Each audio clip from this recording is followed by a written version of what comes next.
Le gouvernement français a-t-il accouché d'un nouveau scandale?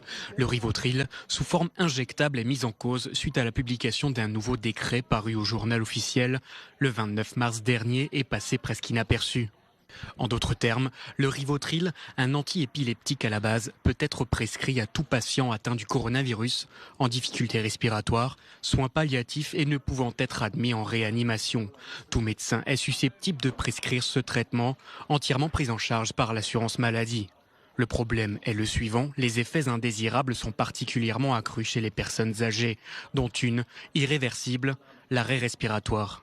L'injection intraveineuse entraîne cet arrêt respiratoire complet en douceur, c'est-à-dire la mort du patient. Une nouvelle affaire qui suscite déjà de vives polémiques et émotions.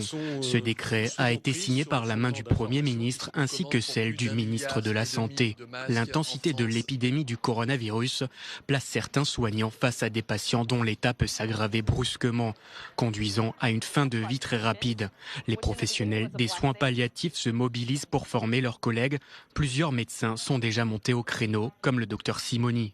Les soins palliatifs ont pour mission d'améliorer la qualité de vie des patients atteints d'une maladie évolutive grave ou mettant en jeu le pronostic vital ou en phase avancée et terminale. Ils n'ont pas vocation à accélérer un tri barbare et arbitraire de patients par des médecins à qui on aurait refusé en amont les moyens du diagnostic et du traitement. En ces temps où les services de réanimation sont surchargés, le débat fait rage. Doit-on laisser mourir les patients sous nos yeux ou doit-on adoucir leur mort? Bonsoir à tous. Ce matin, j'ai pris connaissance de cette information concernant l'usage banalisé du Rivotril. C'est une information des plus dérangeantes pour moi et c'est un doux euphémisme. Je n'aurai qu'une seule question à poser.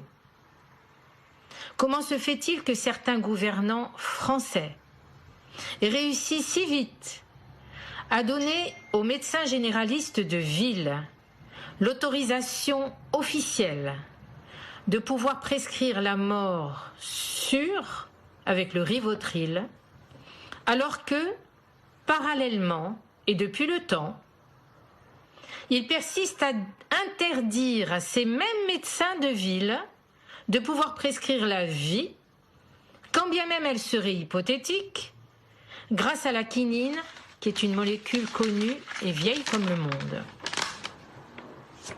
Nous, médecins, nous ne sommes pas uniquement des médecins du corps, nous sommes également des médecins de l'âme. Ne tombons pas dans le piège de ces gens-là qui, sous couvert de nous obliger à répondre dans l'urgence à des grandes questions existentielles, cherchent en fait à nous faire collaborer à leur froide arithmétique dépourvue d'âme et de cœur. Et pour vous, d'un côté, on a le gouvernement qui interdit la possibilité d'une option pourtant cautionnée par un grand scientifique, le docteur Raoult, et d'un autre côté, on a l'autorisation d'abréger la vie de quelqu'un.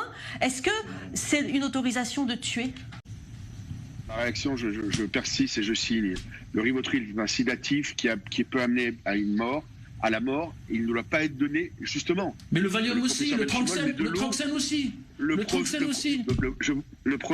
Actuellement, aujourd'hui, et la morphine aussi. Un médecin de ville peut sur une simple ordonnance, c'est ridicule dans de n'importe dire quelle ça. pharmacie, à donner du Rivotril.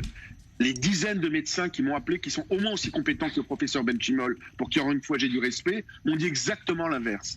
C'est une possibilité de donner la mort à tous les médecins sans l'accord du patient. S'il y a l'accord du patient et s'il y a l'accord de la famille, après c'est un problème éthique qui est beaucoup plus compliqué, mais on peut en débattre.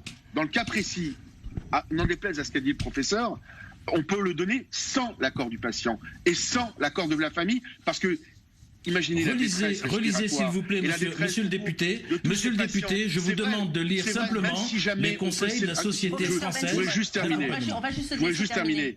Le professeur a dit, pour sauver, même si on peut sauver un patient, une vie, sur des dizaines, comme je l'ai vu encore à Mulhouse, ce couple qu'on disait condamné et qui a été sauvé sur les informations hier de France 2, je crois. Il faut tenter le coup. Merci. Tant qu'il y a un espoir, il peut avoir de la vie. Merci.